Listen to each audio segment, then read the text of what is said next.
Good morning, everybody, and welcome to our webinar this morning. And I'm delighted to have the lovely Simon Haigh with us to give us lots of tips this morning.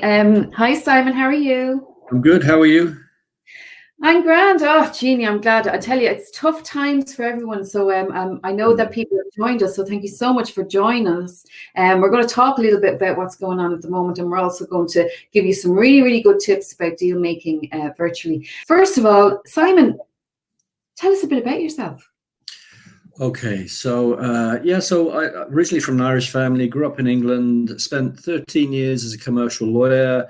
The last 13 years divided into two. First half was as an executive in Australia, and the last 6 or 7 years running my own business. And so that's the LinkedIn version of me. And then there's also a personal side. And I spoke to Andrea. I did an amazing podcast with Andrea last week.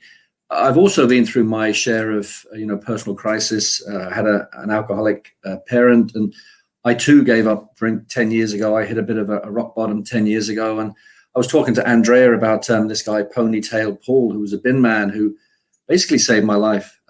So I guess, I'm a capitalist, but with a bit of compassion because I've been there. I've been at a rock bottom. I also had success in business, of startups. I've also had a business failure, a watch company. So it sounds cliche, but you've got to have failure to understand business, and you've got to have had crisis really to really appreciate the better things in life. And you know what? I'm sure our audience appreciates you sharing that with us, because I feel that unless you've been through some kind of crap, you're not going to be able to help others. Would you agree? 100%. I think otherwise, I think it's hard really to tap into that strong empathy that you need to demonstrate compassion. And that comes out of personal courage and personal calmness. Definitely. Oh, well, I think you're deadly. I met Simon. We're actually working together, but Twitter in particular, Simon is on Twitter, so I will throw his Twitter handle in later. Welcome everybody. Welcome Elaine, who's just joined us as well. So what we're going to do is we're going to tell us a bit about what we're going to go through today, and we're going to do a little presentation all about deal closing, which I think is a big challenge for a lot of small business owners, Simon. Like, why do you think that is? Why do you think there's is it just in Ireland or is it globally? I think there's a lot of mystery about this thing, deal closing, and I think the wrong things have been written about it. But for me, I'll talk a little bit about it today, but for me, it's about giving people confidence, right? Personally, right? And it's also giving them some personal brand and business presence, and also some business capabilities, right? So a lot of people just lack the confidence. They don't know what they don't know, or they don't know what they don't need to know. So I try and make complex things simple, and there's just a lot of easy tips, right? And once you've gone through these tips, you realize that nobody is an expert above anybody else. It's just a lot of common sense stuff and human interaction and awareness stuff. Yes, there's stuff you need to learn. Yes, there's high level finance stuff, but that's for another day. So I think there's just a lot of highfalutin mysticism about this thing. Okay, I agree. Okay, well, look, do you want to go on and share your presentation, and we'll fire away, because I know a lot of people have joined us now. Jackie's here, and so is Elaine, and it's great to see you all. So if you want to share your screen, we'll go through the presentation. Now, Simon won't be able to see your comments, but I'll keep an eye on the comments, folks. And if you hover over your head, Simon, you should be able to share your presentation. Yeah, it should be coming now. Tell me when you can see it. I can see it. And you see that, folks, there's a poll there as well that I've just put up as well. If you want to look at the poll, if you want to go onto the presentation there, we'll be able to see it. There's a little poll there in the bottom. Which aspect of growth would you like to work on over the next 3 months? So if you want to take part in that as well. Okay. You can see that, yeah? Yeah. And if you just want to click, you see the stop sharing button, and click hide. Click hide. Hide. Yeah. There. Perfect. Okay, cool. So I'll just go through. Okay, so, well, welcome everybody. It's a real honor to be doing this with Sam. Sam's been very helpful to me in terms of online presence. So let me just give you a bit of an overview. As you can see on the right there, this was a tagline that actually Sam helped me with over the last few days. It's very, very close to my heart, helping people to become the person they want to be by increasing their confidence, business and deal closing capabilities, brand and leadership presence. it's a bit of a mouthful, but it encapsulates the 4 elements of what I do. It's business, leadership, brand, and personal growth. And that really they're the 4 underpinnings of a good deal maker. And I mentioned there's a discounted offer there for the 7 Ps course that I run. It's on an online course, and it's available at 75% discount for all attendees to this. So, and if you have any problems getting into that, just let me know. My email address is at the end. So, well, I know that, by the way, Simon really discounted that for us today. Okay, so just so you know, I mean, like, he really, wait till you see what he's going to cover today. So go ahead, Simon. Okay, thanks, Ed. I think I've gone into a bit of background about me. So let me just move over. So there's quite a few things to go through. We'll talk about the 3 R's of winning business, the 7 P's of sales and storytelling and pricing, the importance of value and win-win, ethical, sustainable deal making. We're not talking about the unethical stuff here, and a lot of other subjects there which we'll go through. This quote here I really, really wanted to add in. I wrote an article a couple of years ago called Gender Balance for Better Business, and a former business partner, Jill Carey, came up with this statement, which I think really is very, very poignant for this audience. Women are natural at deal making with a holistic approach, whilst not necessarily seeing themselves as deal makers. And I think we'll talk about gender balance later, but for all sorts of societal and family reasons, women have generally, or the feminine has generally had to be much better at balancing things and finding holistic way throughs, which is really the essence of a deal maker. So I thought that was really important to highlight that. This first slide is really, really, really important. Sorry, let me just go back. The 3 R's of winning business. So if there's anything above anything that it's important to remember, is that if you were to present to the board of Bank of Ireland or Kingspan, directors are only ever really worried about 3 things. If you can imagine a 3-legged stool, they're worried about revenue, risk, and reputation, particularly in trying times like now. Balancing those 3 is really critically important. Without balancing those 3 key 3R components of businesses don't grow, they wither or they collapse. And so reputation broadly is around brand equity, and that's the brand part of what I do. Risk really is about the people side of things, leadership and people, and revenue is what we're going to talk about today, deal making, sales, and deal closing. So above anything else, just try and remember the 3 R's. It's critically important for all businesses. Okay. So the 7 P's of effective sales, let me just go through these slide by slide. Number 1, it's critically important to plan. Before you go into any sale or any deal making scenario, you need to understand your target audience, the problem it needs solving. There's no amount of planning that can be over planning. You need to research as much as you can. All common sense stuff. As I said at the start, this is all common sense stuff. And then number 2 is pitch. You need to leverage first impressions. First impressions count. We'll talk later a little bit about face-to-face impressions. It takes about between 4 and 11 seconds to form an impression face-to-face.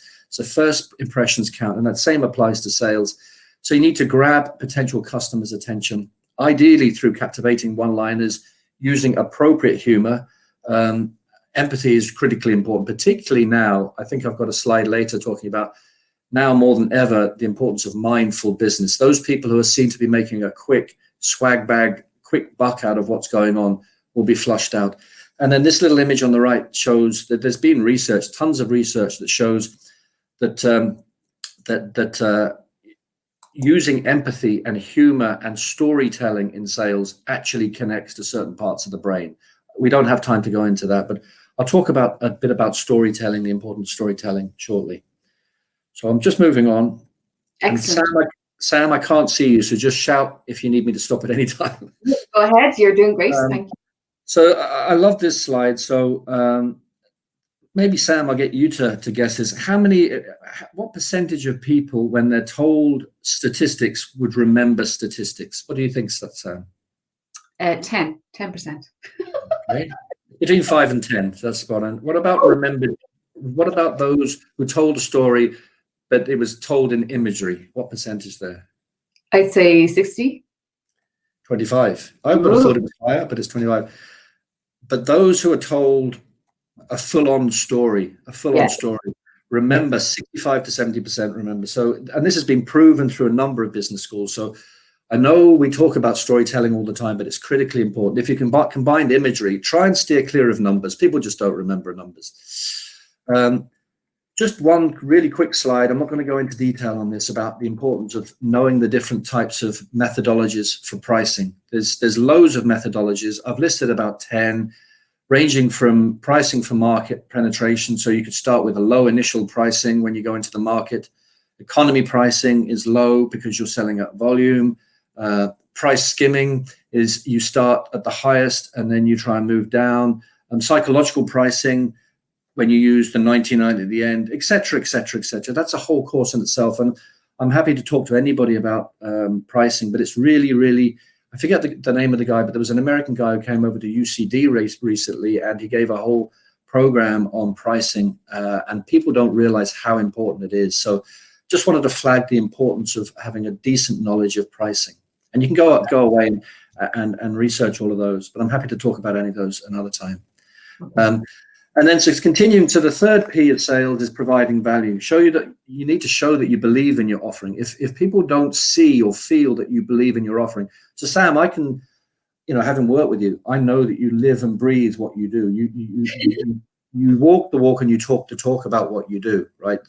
There are people out there who are selling things who are just saying it but don't believe in it. We tend to steer clear of them. And equally, you need to show that you have an understanding of your customers' needs. Personalizing is really important. Personalize your message, ensure the relevance of your USP. And that's why one of the reasons I've been working with you, I mean, I've mentioned the 4 areas of growth I've been working on, and I've got good corporate and business school clients. But for me to now resonate more deeply with more SME owners, right, was really important. And that's why it was so important to come up with that. The way of describing what I do is helping people gain more confidence, et cetera, et cetera. That was missing in my message. So thanks, Sam. You're welcome. You're welcome. Yeah. So that's the third and fourth P's. Problem solving is the fifth.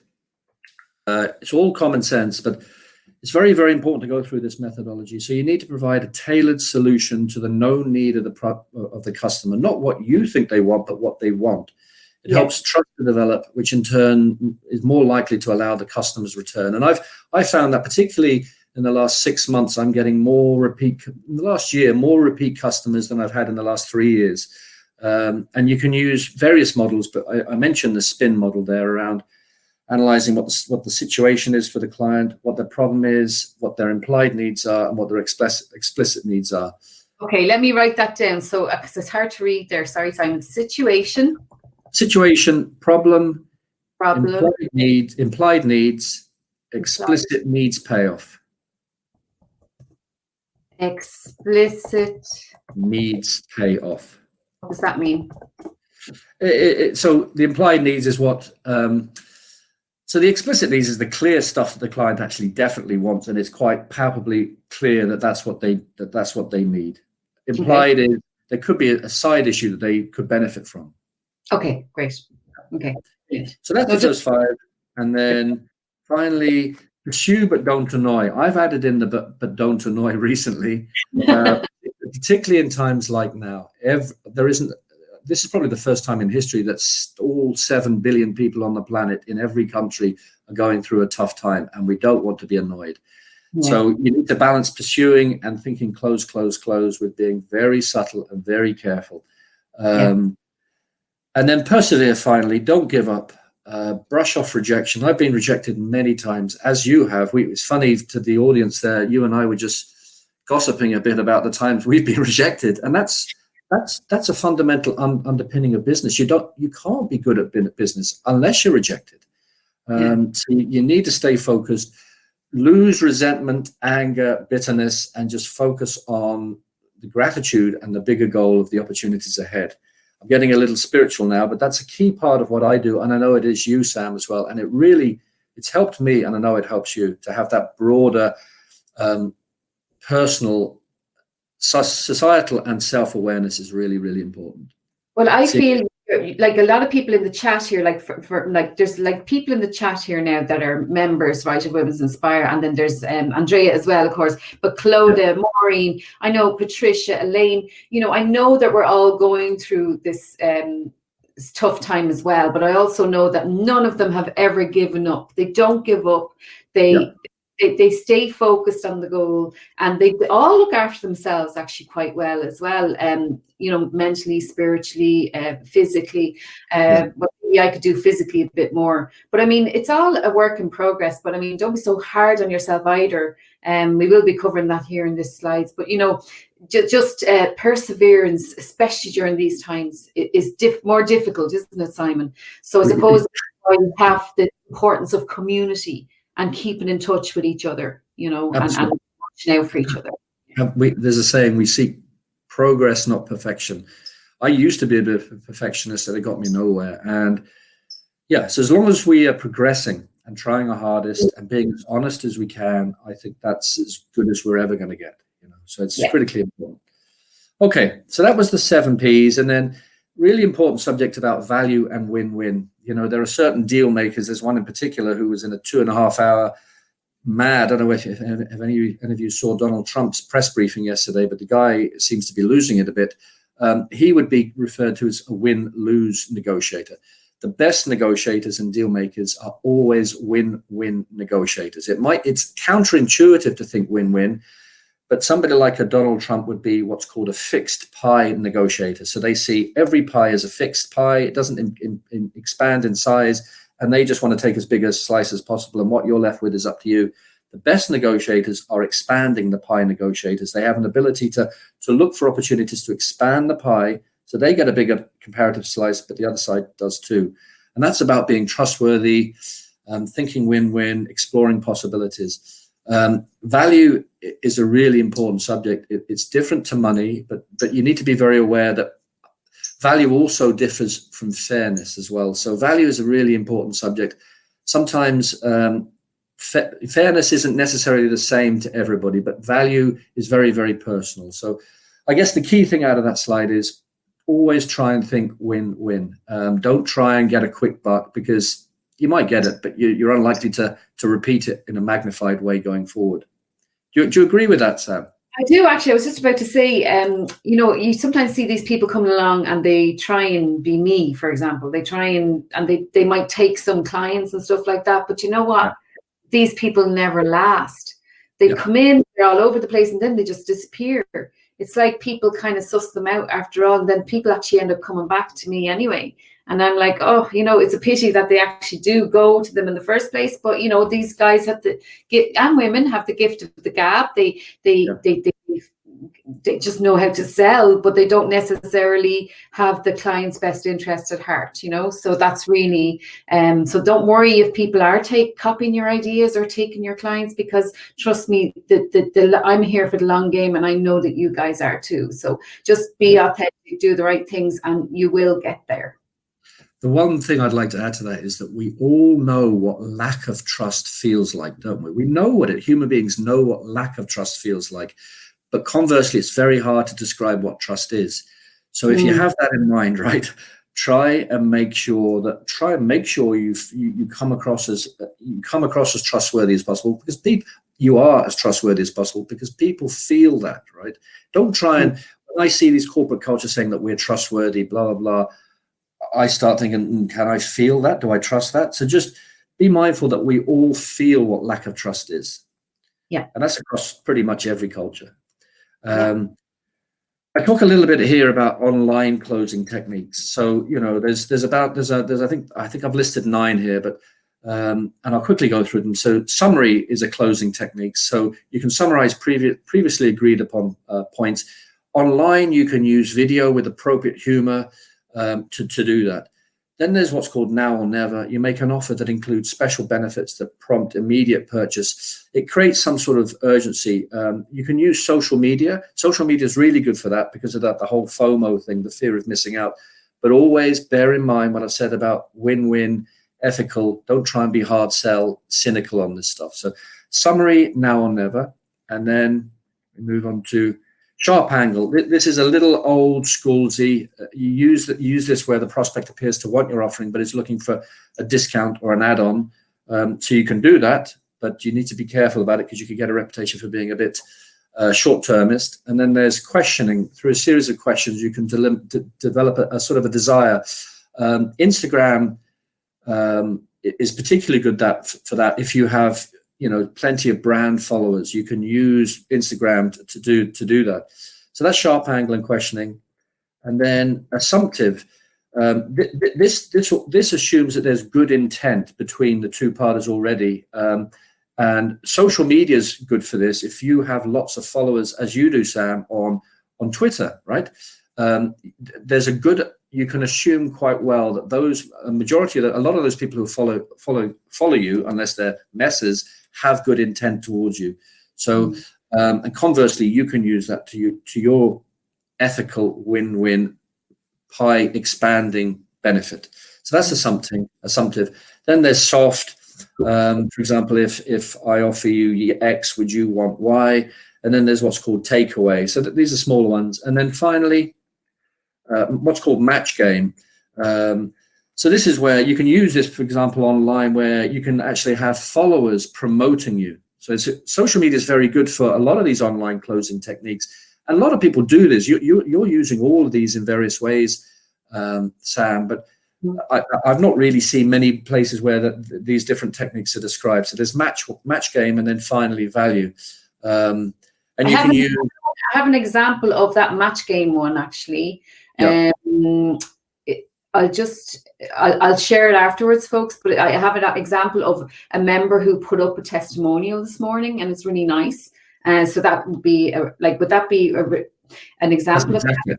Yeah, that's exactly it. That's having followers promoting you online. They're doing your selling, planning, and underpinning work for you. That's invaluable online. And social media. I mean, everybody keeps slagging social media, but it provides huge benefit. And the other thing is that one of the last jobs I think that are going to go automated will probably be sales and deal making, because of the huge amount of social human interaction that's required to persuade or to influence people to purchase. So I think salespeople, whether people like this or not, will be one of the last kind of careers to disappear. Yeah. Okay. So that's online closing techniques. Online communication isn't perfect but sufficient. This is really relevant for today. There's a whole slide later, but there's a whole discussion as to when this is all over, are we really want to get into cars again and commute for 2 hours a day? Do we really want to go back to that?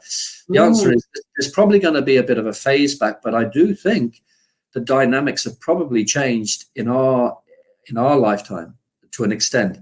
So face-to-face deals, I've mentioned that, the 4 to 11 second interaction thing, right? So face-to-face, there's no real substitute for this in terms of sales, no direct substitute in terms of sales. 4 to 11 seconds. 93% of what we hear is non-verbal. So it's in the facial expressions, the tics, the eyes, the dilations, the hand holding. I do a whole program about how you can spot whether somebody's being deceitful, lying to you. And there's all sorts of things you can triangulate. But so face-to-face is really, really important. And it is much harder online. Like right now, I can't see anybody. I'm just looking at my screen, which is kind of weird, but liberating in a way. Conversely, online definitely has value. And we definitely need to think about improving this and our attitudes towards it. So, and you can look at this in stages. So when you're interacting in a deal at an early stage, you can use webcams like this. When there's an open-mindedness and there's a willingness to discuss. Then when you want to make a quick point, you can use things like WhatsApp, social media, text.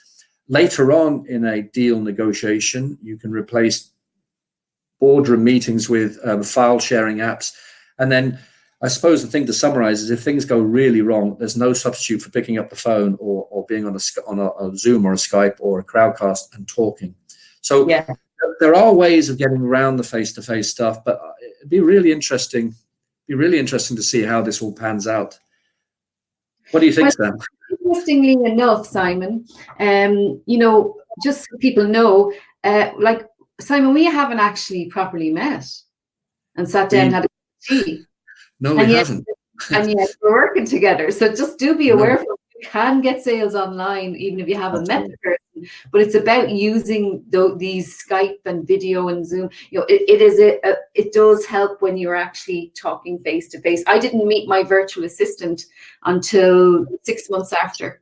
We were working together 6 months, and we met in real life. Marshall Goldsmith wrote the foreword to 2 of my books before I'd ever met him. I met him he came and launched my second book last January, and I had dinner with him, but I'd never met him. I'd spoken to him. I'd never even seen him. I'd spoken to him, and he'd wrote 2 forewords to my book.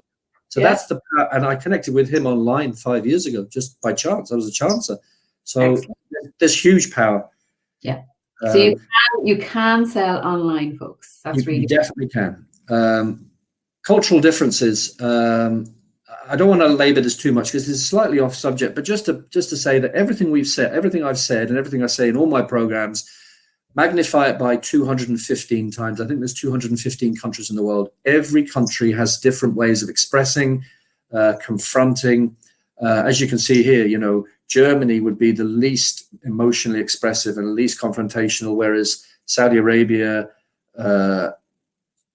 Germany, Israel, and would be the most emotionally expressive and confrontational. I have a friend who I've just done a program on cultural resilience, Hidai Degani, and he's Israeli. And he's, interesting enough, he says that even online stereotypes, emotional stereotypes can even be more enhanced online. So an Israeli may wave their arms even more and become very emotional. That's not through confrontation necessarily, it's through enthusiasm. So just bear in mind that everything I've said, and you agree with this, Sam. I mean, I know you're doing some work in the States. Look at where the States sits, right in the middle. So it's a bit of a minefield in terms of all the different cultures. Did you want to add anything to that, Sam? I was just going to say, and if they're French, they might give you 2 kisses. Maybe not for a bit. Not for a while. There are definitely different cultural differences. My ex-husband is Chinese, so I know there's a difference there in Chinese culture, for example, and it's about their important days as well. I mean, they celebrate Chinese New Year, they don't celebrate Christmas as much, so it's these little things. Or Spanish, Jackie says Spanish, and then you've got different but it's something to consider, especially in this global world that we're living in at the moment, especially online. Can people get access to these slides afterwards, Simon? Would that be possible? Yeah, I'll share these slides with all attendees on this. No problem. Thank you. One question for everybody is where they think Ireland, maybe not now, but maybe for later, where they would put the dot for Ireland. I've never asked anybody that. So maybe just have a think about that. I would say, comment, folks. Where would you say Ireland would be? I'd say we would be emotional in the middle. I'd say kind of in the middle, between the US and UK, I'd say. See, we're great storytellers, though, the Irish, So, great storytellers. Everyone's saying top left, or Italian, top left. Okay, cool. Right. Okay. Right. Next. Thanks, guys. Yep. Thanks. Top left. Brilliant storytellers. Okay. Yeah. This is just something to bear in mind, not to chastise anything with this, and this applies to me as well. I mean, I've written 2 books on deal making and contract law and et cetera, but I've had a failed watch business in Australia, and so these are 4 of the most common traps that people fall into when they're in the whole space of sales and deals, and we all fall into these traps for various reasons. There's this thing called the winner's curse. We settle for too little. It's interesting. Just in terms of women, there's been whole studies. Sheryl Sandberg, I think Facebook did a study, and women generally are as good as men in terms of negotiating results when they're negotiating for others. But when women, and this was at Facebook, when negotiating salary rises on behalf of themselves, they fell short, right?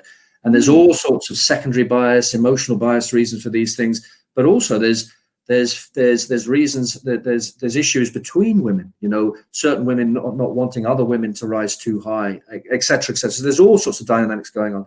Then there's this thing called agreement bias, settling for less than your best alternative. There's this thing called BATNA, best alternative to a negotiated agreement, walking away too early, rejecting optimal terms, and leaving dollars on the table, failing to capitalize on win-win situations. I've screwed up in all of those spaces. But having an awareness going forward of those, it's really important for everybody to remember those. And And not to get hung up on it. I talk about don't be too hard on yourself in a little bit. Yeah. What do you think, Sam? Yeah, I wonder, I think I've done all of those. Yeah. You're human. Yes. Yeah. But the agreement by settling for less, can you just go back to that one? The agreement, settling for less than your best alternative, what would an example of that be, that if someone said, oh, I'm sorry, I can't afford that at the moment, would it be, is that what you mean, to offer an alternative? For example, there's this thing in so I run a course in negotiation in a couple of places, and there's this thing called there's a concept called BATNA, best alternative to your negotiated agreement. So it sounds highfalutin, but what it means is for every conversation, negotiation, sales you do, always think, what's my fallback position? What's the lowest I would go back to? And that's your best alternative. So for example, if you were looking to sell your house and you wanted to make 500 grand, your alternative might be to stay in your house and decorate it, right? But if you settling for less might be you actually screw up and you sell your house for 300 grand, right? It might have turned out with hindsight that you would have been better off to stay there and decorate it and sit it out. So that's what that's talking about. It's actually going lower than what your logical, analyzed best alternative is. And people do it all the time. I've done it. This is really important to say. Don't be hard. Sorry, Sam. I try and add more value, like, with my 6-step program, for example, what I do is I offer a free membership which is worth €200 to my network, if it's a woman, especially. So I try and add more value instead of going down in price. Yeah, absolutely. And you've done that for me. I mean, you've helped me, and in return, I connected you to an organization, and adding that value, even when people aren't expecting it, always pays. Generally, there are people who take advantage. We all know them, but generally, what goes around comes around. When people are not expecting it, folks, surprise and delight your customers. Surprise, and delight your customers. Absolutely. This is really important. Don't be hard on yourself. Be aware that a no from the other side doesn't always mean the deal is at an end. I did a lot of business when I was in Australia, in China, and it would take 2 or 3 years to get a deal, and you'd often hear no. But invariably, the Chinese would come back with something completely different. But it doesn't necessarily mean it's at an end. And sometimes no is actually good. Sometimes you weren't actually meant to get what you always wanted. And that's what I'm talking about in the middle. Conversely, be aware of the magic yes. If somebody says yes too quickly, it kind of probably suggests you've fallen into one of those sold yourself short categories. It might not be, but just be aware and mindful of all this stuff. Yeah. Yeah, exactly. Yeah, actually, yeah. And usually there's a catch. It's like, yes, but will you do this? Yeah, exactly. I mentioned gender balance. I think I don't need to say much more than that, other than to say, there's been studies in the military space that definitely demonstrate that when you bring the feminine in, and it's important not to talk about men and women, because I have 50% masculine and feminine, you have 50% masculine and feminine. Whether we tap into that each day or not is another matter. But when the feminine is involved in brokering military deals, they tend to be longer lasting. And funny enough, there's not enough studies in the corporate space, maybe because, the 4 pillars of power historically have been the, military, the church, politics, and business, and they've historically been run by men. The whole Me Too thing and gender balance thing will definitely improve as the decades, centuries, and probably millennia, because humankind's slow to change. But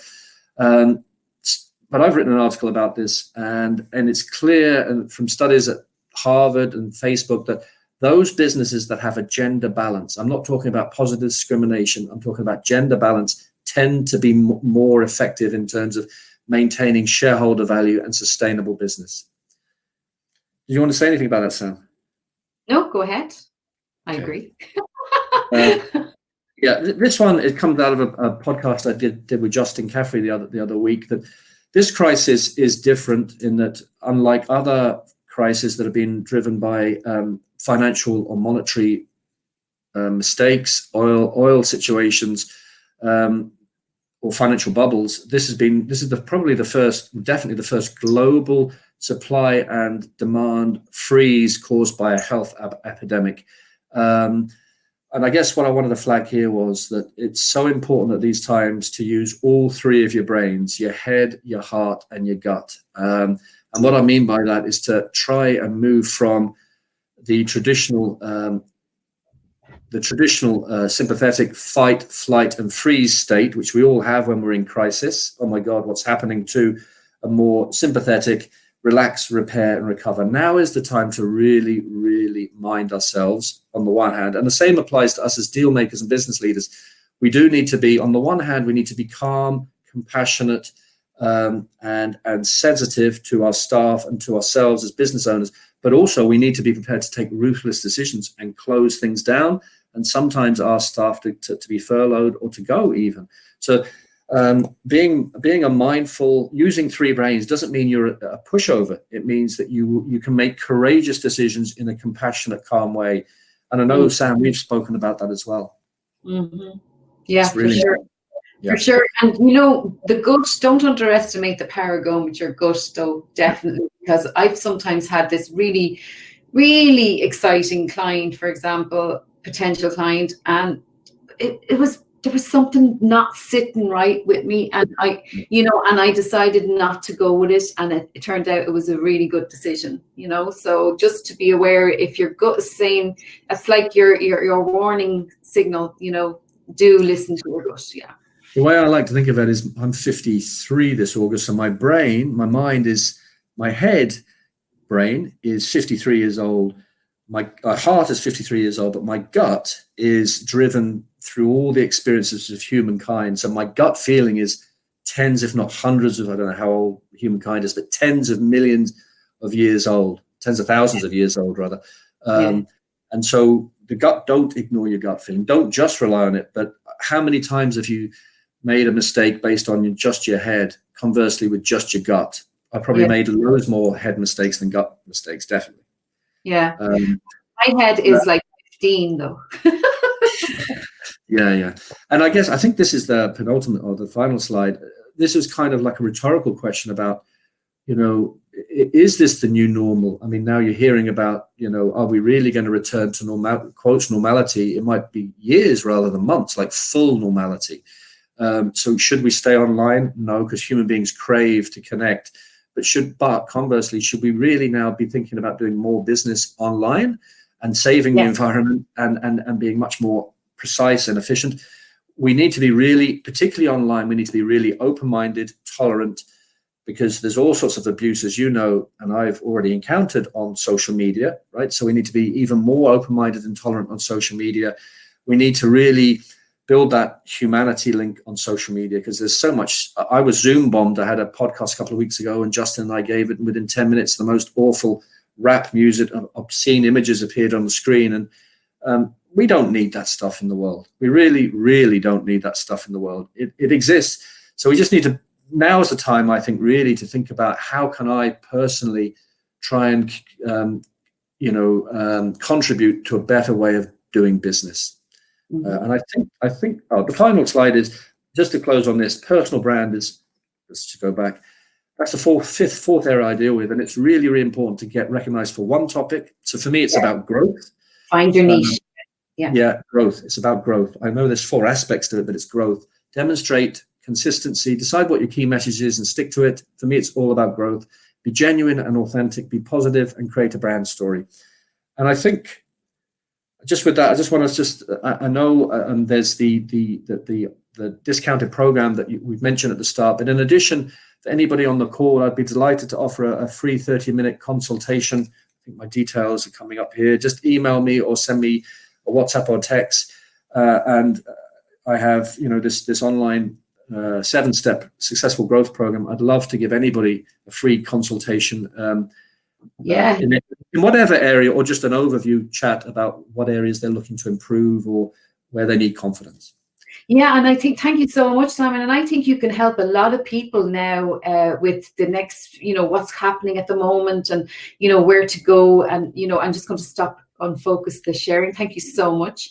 I'll put the link in there if anyone wants to check out the course. But definitely, Simon, this is a time when people should be thinking about, okay, what's next? What's going to happen in the next 3 months? Where do I want to be? What challenges do I have? How can I, that's really, really good timing for what you're doing. So well done for that. Have we any questions, folks? Just to see Yes, Ailish says that's really kind, as these are very uncertain times. So there you go, Simon. See, which aspect of growth would you like to work on over the next 3 months? And most of them said business. Okay, in that poll. Okay, cool.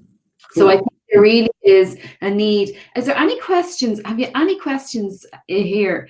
Anya says, sounds great, Simon. Thank you. Any questions here in the chat if you want to ask Simon a question before he heads off? And if anyone wants to follow Simon on Twitter, I'll just Simon, I'll just share the testimonial that remember I was saying to get other people to say how great you are.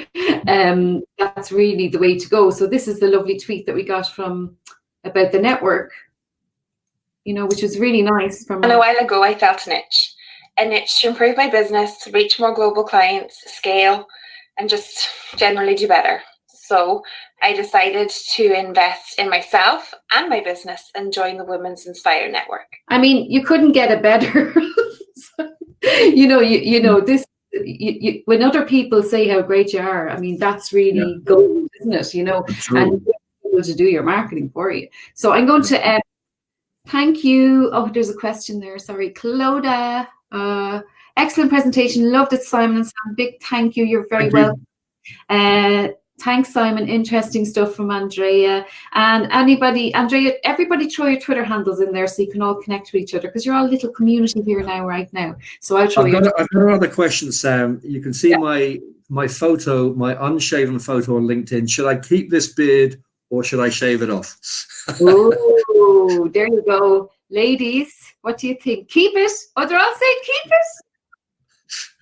it. Told you. See? Keep it. Grow it. Andrea says grow it. Oh, brilliant. Okay, so everybody, Claudia even says keep it. There you go. Interesting. Isn't it? I think it softens you up a little bit, Simon. Yeah. Ladies. Thank you. Okay, everybody connect with each other on Twitter, and I just threw Simon's Twitter handle in. So look, talk soon, Simon, and thank you so much. And Patricia says thank you, everybody. As well, and thank you so much for your time. Have a great day, everybody. Okay, have a great day. Bye-bye. Bye.